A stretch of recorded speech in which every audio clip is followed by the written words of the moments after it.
In 2026, a coin that's been rattling around in our pockets and piggy banks for over 2 centuries is getting retired. The United States Mint is slated to stop making pennies, and that decision is going to fundamentally change the way you pay for things with cash. This isn't just about a tiny piece of metal disappearing, it's about new rounding rules at the checkout, big savings for the government, and a surprising debate over what it all means for your money. We're going to break down exactly how this will work, what it means for you and for businesses, and answer the one question on everyone's mind: should you start hoarding your pennies? So why is the penny getting the axe? It boils down to one simple, brutal fact. It costs way more to make a penny than it's actually worth. In 2024, the US Mint reported that making a single 1-cent coin costs about 3.7 cents. That's nearly 4 times its face value. When you add it all up, the government was losing over $85 million a year just minting pennies. This isn't a new problem. For 19 years straight, both pennies and nickels have cost more to make than they're worth. Faced with these staggering losses, the Treasury Department announced its plan in May 2025. The last order for penny blanks has been placed, and production will stop in early 2026 when they run out. While this move is widely expected, final authorization to officially eliminate the coin still rests with Congress. So how did our humble penny become such a money pit? The main culprit is the rising cost of metals. Today's pennies are mostly zinc with a thin copper coating, and zinc prices have more than doubled since 2000. This isn't a uniquely American problem. Believe it or not, the last time the US killed off a coin was the half-cent way back in 1857. But we're not exactly trailblazers here. Countries like Canada, Australia, and New Zealand got rid of their pennies years ago with barely a hiccup. When Canada eliminated its penny in 2012, businesses adapted smoothly, and the economy did just fine. Their experience shows it can be done. For the US, the economic incentive is clear. The government projects it will save between $56 million and $85 million every single year by ending penny production. This decision also just makes sense with how we live now. With credit cards, debit cards, and apps on our phones, we just don't use cash as much.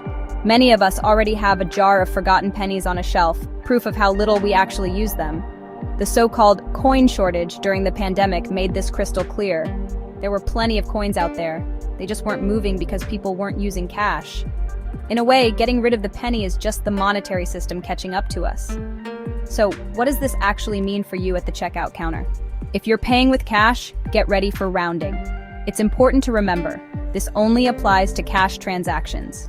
If you pay with a credit card, debit card, or any other electronic form, you'll still be charged the exact cent.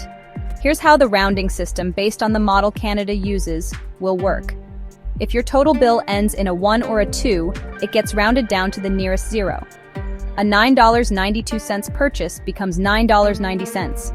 If your total ends in a 6 or a 7, it rounds down to the nearest 5.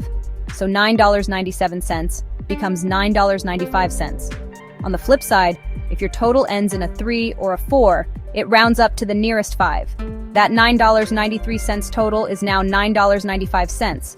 And if it ends in an 8 or a 9, it rounds up to the nearest 0, turning a $9.99 purchase into a clean $10. If your total already ends in a 0 or a 5, nothing changes. Now you might be thinking, am I going to get ripped off? The system is designed to be fair, so it all evens out over time. For every time you're rounded up by a cent or 2, you'll likely be rounded down on another purchase. Studies and real-world experience from other countries show the impact on your wallet is basically 0. One Wake Forest University economist, Robert Wapples, even argued that since the last digit of a total is pretty much random, rounding will be a wash for consumers. Of course, a change like this raises questions. The biggest fear is that businesses will just use this as an excuse to raise prices in a sort of hidden inflation. But since rounding goes both ways and electronic payments are exact, widespread price hikes aren't expected. The Federal Reserve Bank of Atlanta even concluded that eliminating the penny won't have any real inflationary consequences. A more valid concern is the effect on low-income individuals, who tend to use cash more often. Some studies point to a potential small cumulative cost, sometimes called a rounding tax, which one estimate puts at about $6 million a year for all U.S. consumers combined. That's a tiny fraction of the government's savings, but it underscores the need for fair, clear rounding rules across the country. For businesses, it's a bit of an adjustment. Some cash registers may need a software update to handle rounding automatically, but Canada's transition showed that most businesses manage just fine. And there's an unexpected perk: saving time. The National Association of Convenience Stores figured that saving just 2 seconds per cash transaction by not fumbling for pennies would save their customers a combined 1,200 days of time every year. But this brings up the 13.78 cent question.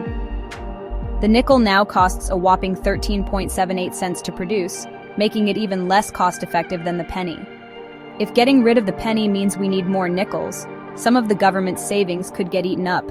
It has everyone wondering, is the nickel next on the chopping block? With the penny's production coming to an end, you might be wondering if it's time to start stuffing them in your mattress. The short answer, probably not. First, let's be clear. Existing pennies will be legal tender forever. You can still use them in stores, though they'll get rarer, and deposit them at a bank. The US has never demonetized its currency.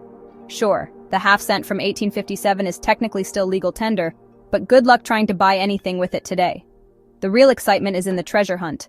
While almost all of the billions of pennies in circulation are worth just 1 cent, a few rare ones are worth a fortune.